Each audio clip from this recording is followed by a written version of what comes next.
Hello everyone, welcome to Dextrachem. आज हम लोग बात करेंगे कोऑर्डिनेशन कंपाउंड्स और डी एंड एफ ब्लॉक के पीवाईक्यूज के बारे में जो जनवरी 2024 के हैं। ठीक है, इससे पहले हम लोगों ने ऑर्गेनिक के पीवाईक्यू कर लिए, आदि ऑर्गेनिक, और अगला लेक्चर जो होगा जिसमें वो कंप्लीट ऑर्गेनिक आ जाएगी, मतलब एल्डिहाइड कीटोन, कार्बोक्सिलिक एसिड और एमीन्स, उसके पीवाईक्यूज भी हम खत्म करेंगे। ज़्यादा क्वेश्चन नहीं है इस शीट में, ज़्यादा क्वेश्चन है, लगभग 35 क्वेश्चन हैं, 35 क्वेश्चन हैं, तो वो सारे कंप्लीट करेंगे। यार देखो, प्रॉब्लम सॉल्विंग करते हुए थोड़ी सी स्पीड बढ़ती है, उसका रीज़न ये है कि मैं ये एक्सपेक्ट कर रहा हूँ कि तुम थ्योरी पढ़ के बैठे होगे। अगर प्रॉब्लम सॉल्विंग करते समय सारा पूरी थ्योरी फिर से पढ़ानी पड़ जाए तो उसका कोई सेंस नहीं बनता है। इसका मतलब तुम्हें थ्योरी की दिक्कत है, थ्योरी वहाँ से दोबारा रिवाइज करनी पड़ेगी। जो लेक्चर्स पढ़े हुए हैं वहाँ से थ्योरी रिवाइज कर लो, ठीक है। बाकी सब कुछ अवेलेबल है, पीवाईक्यूज पूरे प्रिंटेबल फॉर्मेट में डाउनलोड करके वहाँ से क्वेश्चन करने के लिए, प्रैक्टिस करने के लिए कहाँ पे अवेलेबल मिलेगा, वो dextrachem.in/courses पे मिल जाएगा। वहाँ पे पीवाईक्यूज और रिवीजन नोट सब कुछ अवेलेबल है, वहाँ से देख लेना और वही सॉल्व कर लेना, ठीक है ना। मेन बात यह है कि पहले सॉल्व करना है, उसके बाद देखना है। और पीवाईक्यूज करते समय एक बात का ध्यान रखना होता है कि हम बायस होकर सवाल को नहीं लगाएंगे, तुक्के नहीं मारेंगे, और टाइमर फिक्स करके करेंगे, टाइम बाउंड होके करेंगे, तभी फ़ायदा ज़्यादा मिलेगा हमें, ठीक है ना। चलो अगले, अब सीधे क्वेश्चंस पे आ जाते हैं। क्वेश्चन नंबर 1 क्या कह रहा है? क्वेश्चन नंबर 1 कह रहा है given below are the two statements. कह रहा है सोल्यूशन 1, स्टेटमेंट 1 कह रहा है a solution of NiH2O whole 6+2 is of green colour.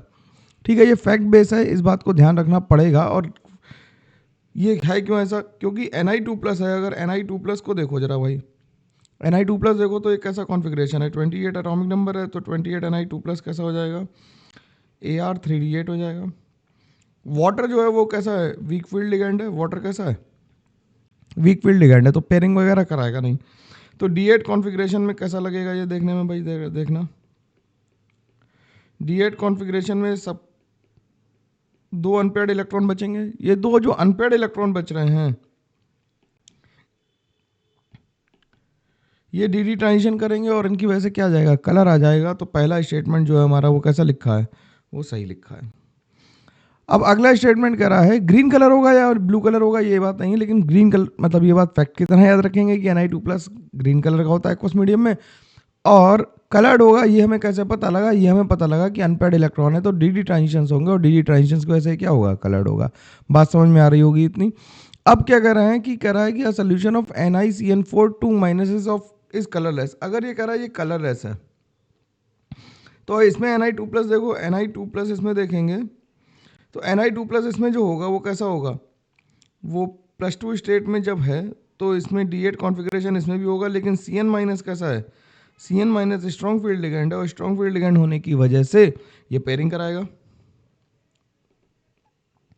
तो इन जनरल हम ये कह सकते हैं कि जब इलेक्ट्रॉन पेयर्ड होते हैं तो ट्रांजिशन होने की पॉसिबिलिटी ना के बराबर होती है। तो क्या हो जाता है? तो कलरलेस कंपाउंड बनते हैं, कोई कलर नहीं आता है। तो यहाँ पे 2 इलेक्ट्रॉन, यहाँ पे 2 इलेक्ट्रॉन, और यहाँ पे 2 इलेक्ट्रॉन, यहाँ पे 2 इलेक्ट्रॉन, तो ये DsP2 बन जाएगा। तो ये भी स्टेटमेंट सही है, तो इसका आंसर आ जाएगा बोथ स्टेटमेंट्स आर करेक्ट। ध्यान रखने की बात क्या थी कि अगर इलेक्ट्रॉन पेयर्ड हो रहे हैं तो इन जनरल मॉलिक्यूल कैसा होगा? इन जनरल मॉलिक्यूल होगा हमारा कलरलेस। अगर अनपेयर्ड आ रहे हैं तो कैसा होगा? कलर्ड कॉम्प्लेक्स होगा, ठीक है। अगला देखते हैं। अगला कह रहा है which of the following complexes homoleptic. Homoleptic complexes वो होते हैं जिनमें सारे लिगेंड एक तरह के होते हैं। कौन से होते हैं? अगर तुम्हें डेफिनेशन नहीं पता तो ये बात ध्यान रखना कि होमोलेप्टिक लिगेंड्स वो होते हैं, कॉम्प्लेक्सेस वो होते हैं जिनमें सारे लिगेंड्स कैसे होते हैं? एक तरह के होते हैं। तो लिख देते हैं in homoleptic ligands, homoleptic complex, homoleptic complex, all the ligands attached with the central metal ion, CMI मतलब central metal ion, should be same. तो इसका तो आंसर सीधा आ गया, जिसमें एक ही तरह के लिगेंड है कौन सा है? NiCN4 2- है, तो ये होमोलेप्टिक हो गया। अगला क्वेश्चन देखते हैं। अगला क्वेश्चन क्या कर रहा है? CO अमोनिया 6 3+ और CO Fe6 3- are known as. अब ये कैसे हैं? CO+3 में, दोनों में +3 ऑक्सीडेशन स्टेट है, ये तो हमें पता है। अगर दोनों में +3 ऑक्सीडेशन स्टेट है तो 27 CO3+ का इलेक्ट्रॉनिक कॉन्फ़िगरेशन Ar3D6 है। अब अमोनिया कैसा है, अमोनिया है स्ट्रॉन्ग फील्ड लिगेंड, कैसा है स्ट्रॉन्ग फील्ड लिगेंड, और F माइनस है वीक फील्ड लिगेंड, ठीक है। तो एक स्ट्रॉन्ग फील्ड लिगेंड है और एक कैसा है weak field ligand. Strong field ligand क्या करता है, स्ट्रॉन्ग फील्ड लिगेंड पेयरिंग करता है, तो ये पेयरिंग करेगा और ये पेयरिंग नहीं कर पाएगा।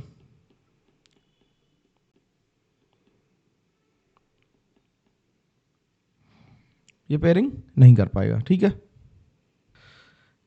जब ये पेयरिंग नहीं कर पाएगा तो हम क्या कहेंगे कि जब CO अमोनिया 6 है 3+ में, तो D6 का कॉन्फ़िगरेशन जब बनाएंगे तो D6 ऐसा होगा और ये पेयरिंग कर देगा, तो क्या करेगा, इन दोनों इलेक्ट्रॉन्स को उठा के इधर भेज देगा, तो पेयरिंग होके क्या बन जाएगा भाई, पेयरिंग होके ये बन गया दिस। तो ये स्पिन पेयर्ड कॉम्प्लेक्स आ गया, कैसे आ गया, स्पिन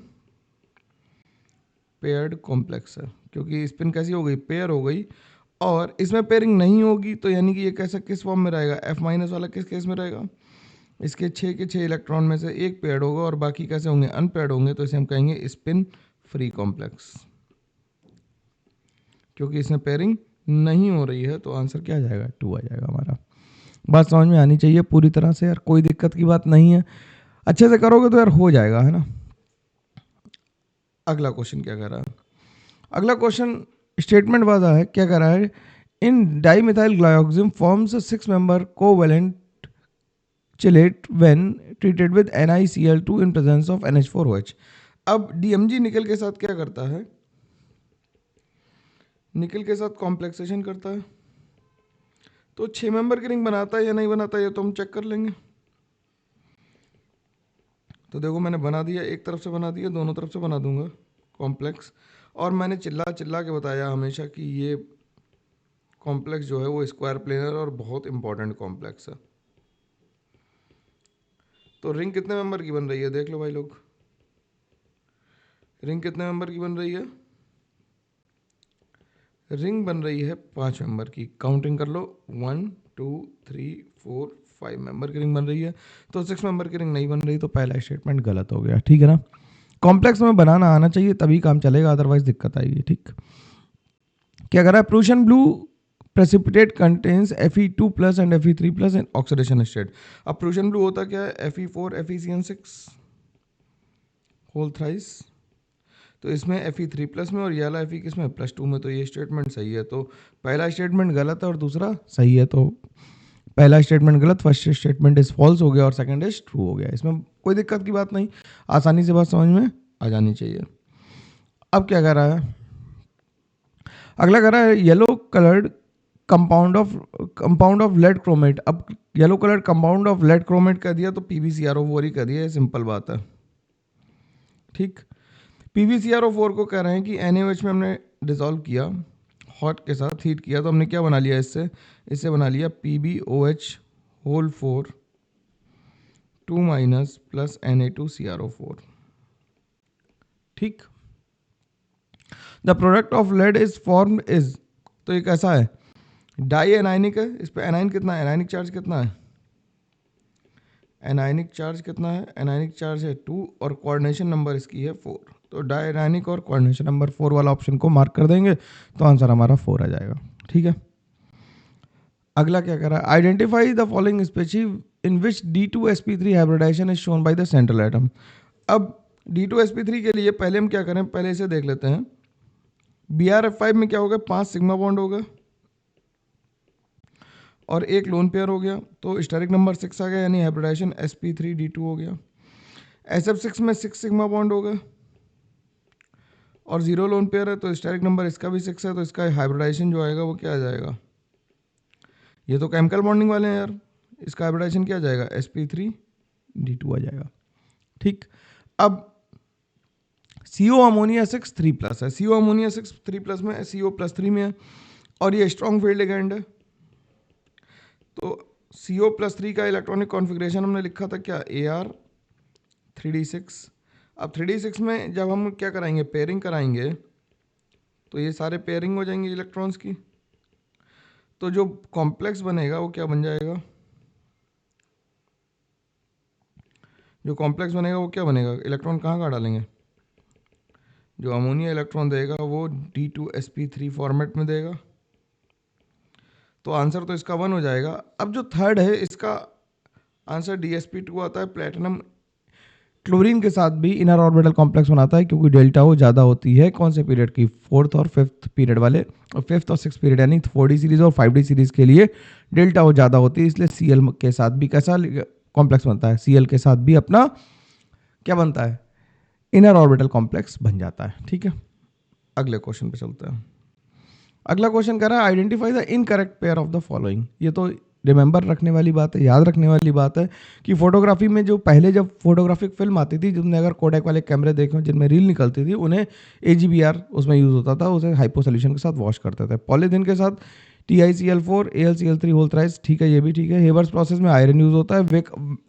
जो वेकर्स प्रोसेस है, वेकर्स प्रोसेस में PT की जगह PdCl2 यूज़ होता है। तो इनकरेक्ट मार्क करना था तो फोर्थ हमने मार्क कर दिया। अगला सवाल क्या कह रहा है, अगला सवाल कह रहा है the spin only magnetic movement of the square planar complex of this. अब स्क्वायर प्लेनर कॉम्प्लेक्स कह रहा है तो PT+2 में, अब PT+2 में है तो ये 3D10 कॉन्फ़िगरेशन में, ठीक है, सॉरी 3D10 कह रहा हूँ, 3D8 कॉन्फ़िगरेशन में है, और स्क्वायर प्लेनर कॉम्प्लेक्स है यानी कि DsP2 है, DsP2 है यानी कि पेयरिंग हो गई होगी, पेयर्ड इलेक्ट्रॉन्स होंगे इसमें, तो ये कैसा होगा, डायमैग्नेटिक होगा। पूरा लिखने की ज़रूरत नहीं है। देखो स्मार्ट प्ले भी तो करेंगे ना हम लोग, क्या करेंगे कि अगर स्क्वायर प्लेनर कॉम्प्लेक्स है तो DsP2 है, अगर DsP2 है तो इलेक्ट्रॉन्स कैसे होंगे, पेयर्ड होंगे, और पेयर्ड इलेक्ट्रॉन का मतलब डायमैग्नेटिक है, और डायमैग्नेटिक का मतलब क्या हो गया, म्यू क्या आ गया, 0 आ गया, तो आंसर इसका 0 मार्क कर देंगे। ठीक है, अगला सवाल देखते हैं। अगला सवाल कह रहा है in which of the following carbonyl compounds the bridge between metal atoms are formed. अब ब्रिज निकालने के लिए हम लोग क्या करें, या तो स्ट्रक्चर याद कर लें या फिर हम लोग ब्रिजिंग के लिए फॉर्मूला याद कर लें। लेकिन इस सवाल में ध्यान रखने की बात है, ये ट्राई न्यूक्लियर कॉम्प्लेक्स आ जाएंगे तो तुम फॉर्मूले से भी नहीं निकाल पाओगे क्योंकि बहुत विचित्र से स्ट्रक्चर बनेंगे। तो पहले मैं जिनके स्ट्रक्चर विचित्र हैं उन्हें बना देता हूँ। तो ऑस्मियम के साथ CO12 बनाना है तो 3 ऑस्मियम लिख लो भाई दूर दूर, और यहाँ पे 12 हमें लगाने हैं CO, तो CO 12 लगा दिया। इसके लिए कोई फॉर्मूला काम नहीं करेगा, ठीक। इसी तरह से रुदेनियम की बनाओगे, रुदेनियम में भी सेम बन जाएगा। तो इन दोनों में तो ऑप्शन में है ही नहीं,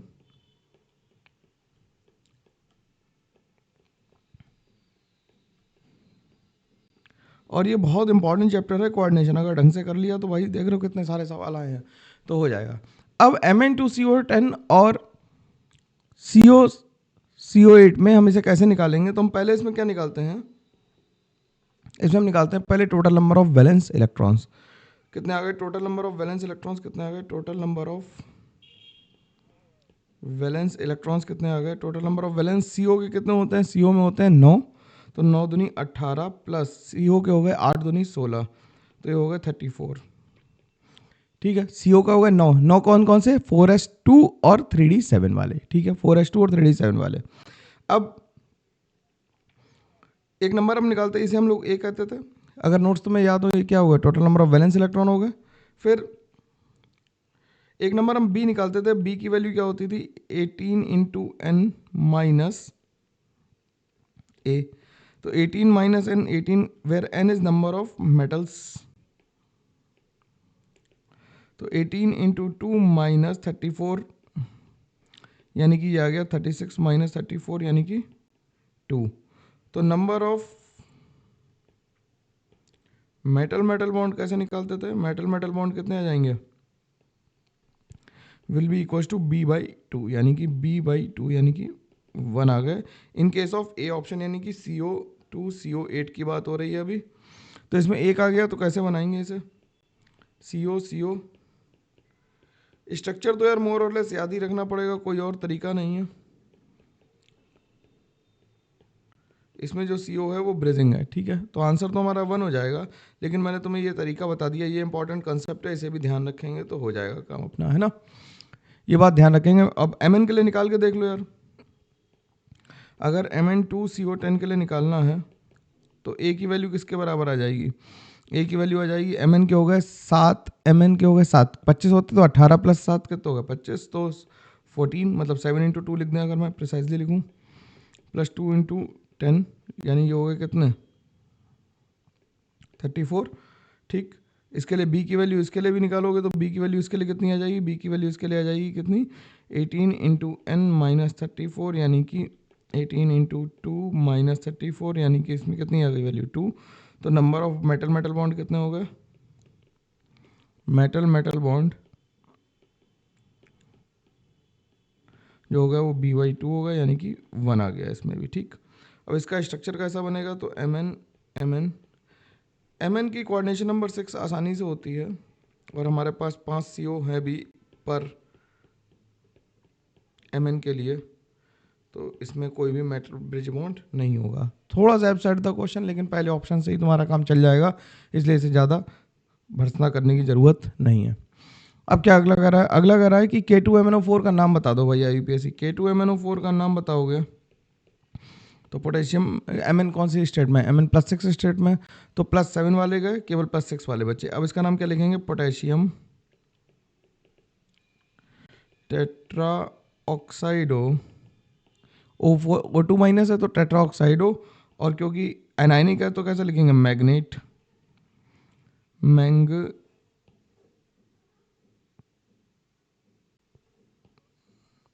मैंगनेट, और ये 6, तो इसका आंसर क्या आ जाएगा? आंसर इसका 2 आ जाएगा। ये IUPAC नॉमेनक्लेचर वाला है, तो सिंपल सवाल था। अगला क्या कह रहा है? अगला कह रहा है कि choose the correct statement from the following. कह रहा है ethane 1,2-डायमीन is a chelating ligand. बिल्कुल, इथेन 1,2-डायमीन कैसा है? चैलेटिंग लिगैंड है, बाइडेंटेड लिगैंड है, तो ये चैलेटिंग भी है, तो पहला स्टेटमेंट सही है। Metallic aluminium is produced by the electrolysis of aluminium oxide in presence of cryolite. ये बिल्कुल सही बात है, ये मेटलर्जी का है। क्रायोलाइट डालते हैं एल्यूमिना के टेम्परेचर को कम करने के लिए। मेटलर्जी का वीडियो भी जल्दी लाने की कोशिश करूंगा, पहले मेंस दे लो फिर लाते हैं ना। Cyanide is used as ligand for leaching of silver. Cyanide is used for the leaching of silver, बिल्कुल सही बात है। इस जो सिल्वर होता है वो सल्फाइड के ओर के फॉर्म में होता है, और इसे NaCN के साथ हम लोग यूज़ करते हैं इन प्रेजेंस ऑफ एयर, तो इससे बन जाता है क्या? लीचिंग करते हैं इसकी, मतलब केमिकल प्रोसेस है प्योरिफिकेशन का, तो AgCN होल ट्वाइस बन जाता है प्लस Na2S, तो ये भी सही हो गया। Phosphine act as a ligand in Wilkinson catalyst. Wilkinson catalyst होता क्या है? विल्किंसन कैटलिस्ट होता है rhodium PPS3 whole thrice Cl, तो इसमें क्या है? फॉस्फीन नहीं है, ट्राइफिनाइल फॉस्फीन है। Stability constant for Ca2+ and Mg2+ are similar. बिल्कुल नहीं, सिमिलर तो नहीं होते हैं, तो आंसर क्या आ गया? ABC आ गया। अलग अलग होते हैं, इसीलिए हम लोग क्या करते हैं कि हम लोग EDTA को as a purifying agent use कर सकते हैं। अगला क्वेश्चन क्या कर रहा है? अगला क्वेश्चन कर रहा है the molecules are with square pyramidal shape. तो स्क्वायर पिरामिडल शेप के लिए पहले की शेप कैसी आ गई? DsP2 आ गया, तो स्क्वायर प्लेनर आ गया। ये क्या आ गया? स्क्वायर प्लेनर आ गया। ये आ गया 5 सिग्मा 1 लोन पेयर, तो ये आ गया स्क्वायर पिरामिडल। हमें स्क्वायर पिरामिडल ही मार्क करना था, लेकिन हम सबकी ज्योमेट्री निकाल देंगे। ये sp3d2 है। PCl5 और PF5 दोनों ही sp3d हैं, और ये ट्राइगोनल बाई पिरामिडल है। क्या है? ट्राइगोनल बाई पिरामिडल है, ठीक है ना, इसमें कोई दिक्कत नहीं। ट्राइगोनल बाई पिरामिडल है, तो आंसर हमारा आ गया 3। ठीक, अगले सवाल पे चलते हैं। अगला सवाल कह रहा था coordination geometry around the manganese in Deka carbonyl Mn। ठीक है, तो Mn2CO10 कह रहा है। अभी Mn2CO10 हम लोगों ने ऊपर बनाया था, तो अगर इसकी ज्योमेट्री देखोगे तो क्या आ जाएगी? ऑक्टाहेड्रल आ जाएगी, क्योंकि हमारे पास कितने सराउंडिंग एटम कितने हैं? 5 CO लगे हुए हैं, एक CO से, और एक Mn बॉन्ड है, तो ये कैसा है? ऑक्टाहेड्रल है। ये कैसा है? ऑक्टाहेड्रल है। ठीक, अगले क्वेश्चन पे चलते हैं। अगला क्वेश्चन क्या कह रहा है? अगला क्वेश्चन कह रहा है number of complexes which show optical isomerism is. अब ऑप्टिकल आइसोमेरिज्म शो करने के लिए अगर हम इसका सिस फॉर्म बनाएं, तो देखो सिस फॉर्म कैसे बनाएंगे? Cl इधर लगा लिया, Cl इधर लगा लिया, तो ये ऑप्टिकल आइसोमेरिज्म शो करेगा, बिल्कुल करेगा, क्योंकि नो पीओएस और सीओएस, कोई भी पीओएस या सीओएस इसके पास नहीं है। फिर CO EN whole thrice, CO EN whole thrice कैसे बनाएंगे? सीओ ईएन होल थ्राइस, ये तो प्रोपेलर शेप है, इसके पास भी नो पीओएस और सीओएस, तो ये भी ऑप्टिकल आइसोमेरिज्म शो करेगा। तो एक हो गया, दो हो गया। अब कह रहा है सिस पीटी के साथ सिस बना दिया हमने सीएल को, तो सिस वाले तो ऑप्टिकल एक्टिविटी शो करेंगे ही करेंगे। तो इसमें भी नो पीओएस और सीओएस, इसमें भी पीओएस और सीओएस नहीं है। ड्राइंग बनानी आनी चाहिए। सिस कह रहा है कोबाल्ट के साथ बनाएंगे, तो ये भी कर देगा यार, तो ये चारों कर देंगे। अब इसे बनाऊँ ना, ये तो बन जाएगा ना COEN होल ट्वाइस, बिल्कुल ऐसे ही बना लोगे। जब ट्रांस बनाओगे, देखो जरा, जब ट्रांस बनाएंगे तो ट्रांस में क्या होएगा, CL ऊपर और CL नीचे। जैसे ही CL ऊपर और नीचे आया, ये प्लेन ऑफ सिमेट्री आ जाएगी। मतलब अगर मैं हाइलाइटर से बना दूं तो ये प्लेन ऑफ सिमेट्री आ जाएगी। तो इसमें POS है, तो ये ऑप्टिकली इनएक्टिव है, इसी तरह ये भी दोनों इनएक्टिव हैं। तो आंसर क्या आ जाएगा, 4 आ जाएगा। ठीक है, क्रोमियम में भी जब ट्रांस लिखेंगे, ट्रांस में क्या होगा, प्लेन ऑफ सिमेट्री आ जाएगी, तो आंसर क्या आ जाएगा, 4 आ जाएगा। अगला सवाल क्या कह रहा है, the correct statement from the following are. अब करेक्ट स्टेटमेंट हमें इसमें बताना है।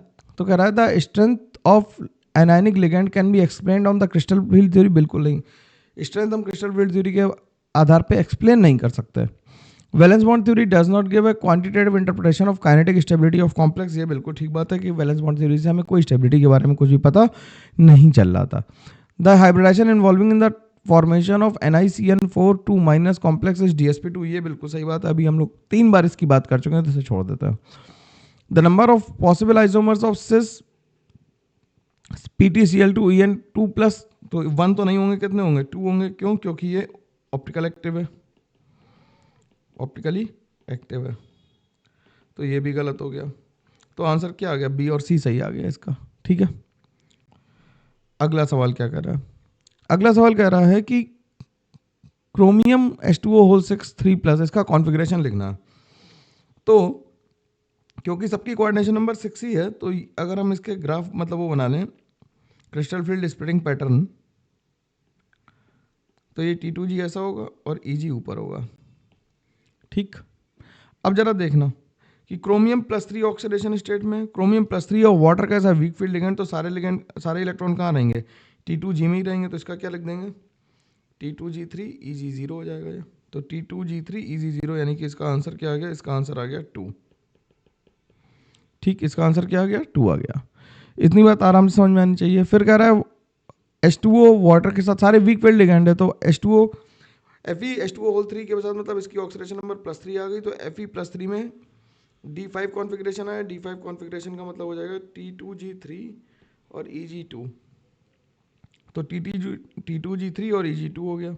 अब निकल +2 में तुम्हें केवल इतना करना था कि कॉन्फ़िगरेशन देखना था। D8 है, D8 में क्या आ जाएगा, T2G में कितने आएंगे, 8 भरने, तो 1 2 3 4 5 6 7 8, तो T2G6 और EG2।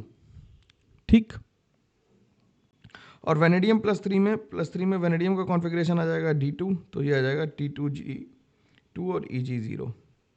तो ये 1 आ गया, ये 4 आ गया। तो 3 2 3 1 4, देख लो, 2 3 4 1 आ गया। क्या आंसर आ गया, 4 आ गया इसका आंसर। अगला सवाल देखते हैं। अगला सवाल कह रहा है कि select the option which correct with correct property. NiCO4 and NiCl4 both are diamagnetic. बिल्कुल नहीं।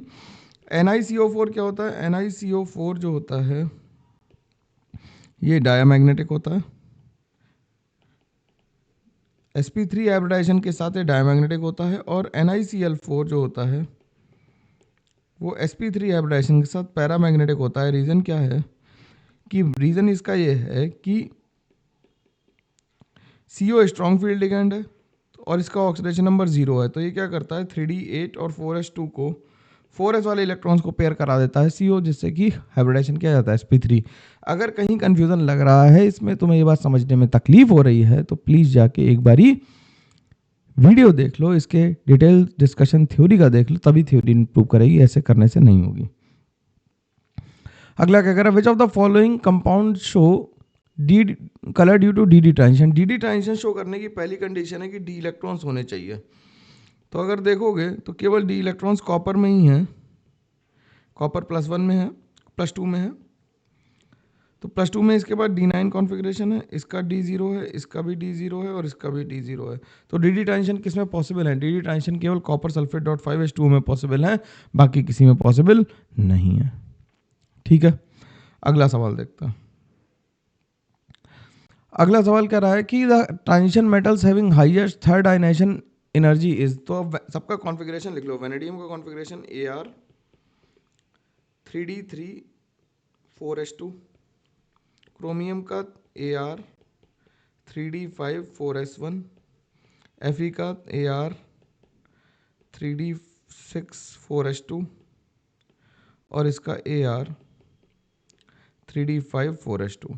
थर्ड आयनाइजेशन एनर्जी निकालने के लिए मतलब है कि सबके 2 इलेक्ट्रॉन बाहर वाले उड़ गए, इसमें 4 बचे, इसके भी उड़ गए, इसके भी उड़ गए, ये हाफ फील्ड आ गया। और हाफ फील्ड आने की वजह से इसकी आयनाइजेशन एनर्जी क्या होगी?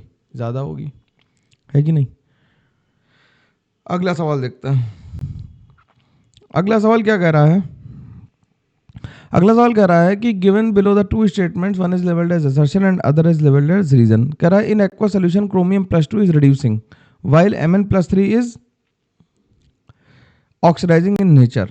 अब अगर ये रिड्यूसिंग है, ठीक, अगर ये रिड्यूसिंग है तो ये क्या होगा? खुद क्या होगा? ऑक्सीडाइज होगा। तो खुद ऑक्सीडाइज होकर क्रोमियम +3 में चला जाएगा। अब क्रोमियम +3 में D3 कॉन्फ़िगरेशन होता है, ठीक। अब D3 कॉन्फ़िगरेशन से होगा क्या कि T2G3 हो जाएगा और इससे हाफ फील्ड कॉन्फ़िगरेशन आ जाएगा इसका। भाई बहुत दूर की बात सोचनी है, इसमें क्या आ जाएगा? हाफ फील्ड कॉन्फ़िगरेशन आएगा। तो ये क्या करेगा? जब D4 था तो T2G1, जब D4 था, देखो इसमें क्या है, ये T2G3 और EG1 है, तो ये neither half field nor full field है। तो ये क्या करेगा? ऑक्सीडाइज होकर क्या आ जाएगा? हाफ फील्ड में कन्वर्ट हो जाएगा, ठीक। और Mn3+ में, Mn3+ किस में कन्वर्ट होना चाहता है? Mn3+ +2 में कन्वर्ट होना चाहता है। क्यों? क्योंकि +2 में ये D5 कॉन्फ़िगरेशन आ जाएगा और अगेन क्या हो जाएगा? हाफ फील्ड हो जाएगा। तो दोनों के लिए अलग अलग एनालॉजी इस्टेब्लिश करनी पड़ेगी। एक में हम क्रिस्टल फील्ड से देखेंगे और एक में अगर क्रिस्टल फील्ड से देखोगे तो इसमें भी ये आसानी हो जाएगी कि T2G3 और EG2 हो जाएगा, तो दोनों ही हाफ फील्ड हो जाएंगे, तब भी ये काम कर जाएगा। तो ये स्टेटमेंट सही है। Extra stability to half filled electronic configuration is observed in then incompletely filled electronic configuration। तो ये बिल्कुल सही बात है, तो करेक्ट एक्सप्लेनेशन भी है, तो आंसर इसका C मार्क कर देंगे। अगला सवाल क्या कह रहा है? अगला सवाल कह रहा है कंसीडर द फॉलोइंग कॉम्प्लेक्स और आयंस। P के लिए Fe F6 3- है, वेनेडियम +2 में है और आयरन +2 में है। आयरन +2 में है तो इसका कॉन्फ़िगरेशन क्या हो जाएगा? 3d6, वेनेडियम +2 में है तो 3d3 और ये हो जाएगा 3d5, ठीक। अब कह रहा है कि स्पिन ओनली मैग्नेटिक मूवमेंट बनाना, तो इसमें n की वैल्यू कितनी हो गई? 5 एम्पियर, इसमें हो गई 3 और इसमें हो गई कितनी? 4। तो एम्पियर जिसमें ज़्यादा उसका मैग्नेटिक मूवमेंट ज़्यादा, तो P का सबसे ज़्यादा आ गया, फिर आया R का और फिर आया किसका? P का सबसे ज़्यादा आया, फिर आया R का, फिर आया Q का, तो QRP आ गया। तो आंसर बना गया हमारा। जितने ज़्यादा नंबर ऑफ अनपेयर्ड इलेक्ट्रॉन होंगे उतना ही ज़्यादा क्या होगा? स्पिन ओनली मैग्नेटिक मूवमेंट भी होगा। ये बात सिंपल सी है, इसमें कोई दिक्कत नहीं होनी चाहिए। अगला सवाल क्या कह रहा है? अगला सवाल कह रहा है कि the 4f and 5f series of the elements are placed separately in the periodic table to preserve the principle of classification. ये नहीं, ऐसा नहीं, प्रिंसिपल ऑफ क्लासिफिकेशन की वजह से तो नहीं रखा है। S block elements can be found in pure form, ये भी गलत बात है। S block element highly reactive होते हैं तो वो क्या हम मिलते हैं? हमेशा कंबाइंड फॉर्म में मिलते हैं, प्योर फॉर्म में कभी भी नहीं मिलते हैं। अगला क्वेश्चन है, क्या कर रहा है? अगला कह रहा है कि नियोडियम का इलेक्ट्रॉनिक कॉन्फ़िगरेशन। यार ये तो एफ ब्लॉक के इलेक्ट्रॉनिक कॉन्फ़िगरेशन सब लोग पूरे याद कर लो, एनसीईआरटी से देख के बैठ के एक बार लिख के देख लो, जिससे कि प्रैक्टिस हो जाए। इसका आंसर सीधे मैं मार्क कर दे रहा हूँ 2, क्योंकि इसमें कुछ समझाने जैसा नहीं है ना। अगला क्वेश्चन क्या कह रहा है? अगला क्वेश्चन कह रहा है in the lanthanide the formation of C+4 is favoured by noble gas configuration. तो C का इलेक्ट्रॉनिक कॉन्फ़िगरेशन होता क्या है कि ज़ेनॉन 4f1 5d1 और 6s2। तो अगर ये +4 में आ जाएगा तो क्या कहेगा कि इलेक्ट्रॉनिक कॉन्फ़िगरेशन कैसा हो जाएगा, नोबल गैस हो जाएगा, क्योंकि ये चारों इलेक्ट्रॉन्स क्या होंगे, ये चारों हट जाएंगे। तो बिल्कुल ठीक बात है। Ce+4 is a strong oxidant reverting to its common oxidation state +3। तो दोनों स्टेटमेंट सही हैं। और Ce3+ और Ce4+ is used as an oscillatory reaction setup, oscillatory reaction setup में इसे यूज किया जाता है। ठीक है। क्वेश्चन नंबर 25 क्या कर रहा है, choose the correct option having all D10 configuration. तो ऑल D10 कॉन्फ़िगरेशन देख लो भाई, कॉपर 3D10 है, जिंक 3D10 है, कैडमियम 4D10 है और सिल्वर 4D10 है। तो D10 कॉन्फ़िगरेशन वाले ये सारे आ गए, पहला ऑप्शन हो गया। ये तो तुम्हें पीरियोडिक टेबल ही याद होगी और उसके अलावा तो क्या ही कर सकते हैं हम लोग, है ना। ये तो सिंपल सवाल है। अगला सवाल क्या कर रहा है, अगला सवाल कह रहा है कि in alkaline medium MnO4 oxidises I-2। अब ये हमें सवाल को MnO4 की रिएक्शन जब हम बैलेंस करके अगर लिख दें, H2O और I- से कराते हैं इन अल्कलाइन मीडियम, ठीक, अल्कलाइन मीडियम ले लें और अल्कलाइन KMnO4 ले लें, सॉरी अल्कलाइन मीडियम लिख लें, पूरा ही लिख लें, KMnO4 तो ले लिया। अल्कलाइन मीडियम में जो Mn है वो MnO2 में चला जाएगा, ये 2OH- आ जाएगा और ये आ जाएगा IO3- में। ठीक है, ये टेस्ट सीरीज में भी क्वेश्चन था और सेम क्वेश्चन लगभग आ गया है, तो वैसा भी देखा जा सकता है। अगला क्वेश्चन क्या कह रहा है, अगला क्वेश्चन कह रहा है which of the following are the correct statement about zinc, cadmium and mercury, they all exhibit high enthalpy of atomization as d subshell is full. ये तो गलत बात है, उनकी एटमाइजेशन क्या होगी, कम होगी, क्योंकि बाइंडिंग कम हो पाएगा। Zn and CD do not show variable oxidation state while Hg shows +1 और +2, ये सही बात है। Compounds of Zn, CD and Hg are paramagnetic in nature, ये तो गलत बात है, वो कैसे होंगे, D10 कॉन्फ़िगरेशन होंगे तो डायमैग्नेटिक होंगे। और ये कैसे हैं, सॉफ्ट मेटल है, ये बात सही है। तो आंसर क्या आ गया, आंसर आ गया बी और डी ओनली। अगला क्या कर रहा है, अगला कह रहा है alkaline oxidative fusion of MnO2 gives A which on electrolytic oxidation in alkaline medium produces B। अब देखो क्या कह रहा है कि इसके ऑक्सीडेशन से A बन रहा है और A को फर्दर ऑक्सीडेशन करना। अब A को फर्दर ऑक्सीडेशन करना है यानी कि हम इसे MnO4- तो बना नहीं सकते। अब ये +2 में है, +4 में है, तो ये +7 में है, तो ये ऑप्शन गलत हो गया। ये +6 में है, ये देख सकते हैं, ये +6 में, ये देख सकते हैं, ये +3 में है, तो ये भी गड़बड़ हो गया। तो 2 ऑप्शन बचे। तो इससे होगा क्या कि हम इसे अगर लिख लें MnO2 की रिएक्शन OH- के साथ कराई जाए इन प्रेजेंस ऑफ ऑक्सीजन, तो ये MnO4- बना देता है, ठीक, और H2O बन जाता। अब ये फर्दर ऑक्सीडाइज होके MnO4- बना देता, ठीक। तो आंसर इसका क्या आ जाएगा, आंसर इसका आ जाएगा 4। ठीक है, इसमें कोई दिक्कत की बात नहीं है। अगला क्वेश्चन क्या कह रहा है, अगला क्वेश्चन कह रहा है diamagnetic lanthanides are, diamagnetic lanthanides के लिए तुम्हें कॉन्फ़िगरेशन पता होना चाहिए सबका। कॉन्फ़िगरेशन जैसे सीरियम का अगर लिखना शुरू करें तो सीरियम का कॉन्फ़िगरेशन क्या है, जेनॉन, अभी ऊपर लिखा था 4F1 5D1 और 4H2, ठीक है। मतलब कॉन्फ़िगरेशन तो पता होगा तभी काम चल पाएगा। लेंथेनम का क्या है, लेंथेनम का है जेनॉन 4F0 5D1 6H2, यहाँ 6H2 होगा, 4H2 नहीं, 6H2 होगा, ठीक। अगला क्या है, नियोडियम, नियोडियम क्या है, जेनॉन 4F4 6H2। भाई इलेक्ट्रॉनिक कॉन्फ़िगरेशन अभी हम लोगों ने ऊपर नियोडियम का भी लिखा था। यूटेन, यू का क्या है, XC F7 sorry F7 6H2 और ल्यूटेनियम का क्या है, एक्सी 4F14 5D1 और 6H2। तो अब कह रहा है कि हमसे क्या पूछ रहा है कि डायमैग्नेटिक पूछ रहा है, तो डायमैग्नेटिक पूछ रहा है, तो डायमैग्नेटिक कौन कौन से हो जाएंगे, अगर हम +4 में ले जाएं तो सीरियम हो गया एक तो डायमैग्नेटिक, ये सारे इलेक्ट्रॉन चलेगा, डायमैग्नेटिक हो गया। फिर लेंथेनम +3 में डायमैग्नेटिक हो गया, EU +3 में डायमैग्नेटिक नहीं होगा और ND +3 में डायमैग्नेटिक नहीं होगा, तो आंसर हमारा क्या आ जाएगा, 4 आ जाएगा, ठीक है। अगला सवाल क्या कह रहा है, अगला सवाल कह रहा है the match the following list. अब इसमें क्या कह रहा है, क्रोमियम +2 का कॉन्फ़िगरेशन लिखना है। क्रोमियम +2 का कॉन्फ़िगरेशन क्या लिखोगे, ये तो यार सीधे सीधे मिला दें। क्रोमियम +2 में हो जाएगा क्या, 3D4, क्रोमियम +2 में क्या हो जाएगा, 3D4 हो जाएगा। Mn +5+1 में क्या जाएगा 3d5 4s1, निकल +2 में 3d8 हो जाएगा और वेनेडियम +3 में +1 में 4s1 3d3 हो जाएगा। तो आंसर आ जाएगा 1 का 3, 1 का आ जाएगा 3, 1 का 3, 2 का 4, 3 का 1, तो यानी आंसर 2 आ गया इसका। ठीक, 1 का 3 आ गया, 1 का 3 आ गया, 2 का 4 आ गया, यहाँ पे लिख लेते हैं कंफ्यूजन ना हो, 2 4 1 2। ठीक, तो ये आंसर इसका 2 आ गया। ठीक, अगला सवाल क्या कह रहा है? अगला सवाल कह रहा है कि chromate ion square planar. Chromate ion square planar कैसे हो सकता है? CaO4 2 माइनस है, ये तो कैसा है? ये तो टेट्राहेड्रल है।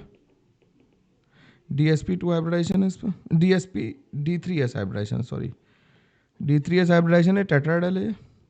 ठीक, कह रहा है dichromate are generally prepared from chromates. ये बात सही है। ठीक, कैसे बनाते हैं? Na2CrO4 की रिएक्शन करा देते हैं H+ से, तो इससे Na2Cr2O7 बन जाता। ठीक, बैलेंस तो बाद में कर लेंगे रिएक्शन को। Green magnet is diamagnetic. Green magnet क्या होता है? ग्रीन मैग्नेट होता है MnO4 2 माइनस। MnO4 2 माइनस में ये +6 में आ जाता है, और +6 में D1 कॉन्फ़िगरेशन है, तो ये पैरामैग्नेटिक होगा, डायमैग्नेटिक नहीं होगा। Dark green coloured K2MnO4 disproportionate in neutral और acidic medium to give permanganate ion. ये सही बात है। और कह रहा है with increase in oxidation number of transition metal ionic character of the oxides decreases. ये भी सही बात है। तो आंसर आ गया BDE आ गया आंसर, इसका हमने मार्क कर दिया 2। ठीक है, अगला क्वेश्चन क्या कह रहा है कि the spin only magnetic movement of निकल अमोनिया +2। निकल अमोनिया +2 में क्या हो जाएगा? निकल 3d8 हो जाएगा, और ये पेयरिंग नहीं करा पाएगा भाई लोग। क्यों नहीं करा पाएगा? क्योंकि इसकी कोऑर्डिनेशन नंबर कितनी है? कोऑर्डिनेशन नंबर है कितनी? 6। कोऑर्डिनेशन नंबर 6 का मतलब है अगर पेयरिंग कराएगा तो एक ही ऑर्बिटल खाली करा पाएगा, तो इसका जो हाइब्रिडाइजेशन आएगा वो क्या आएगा?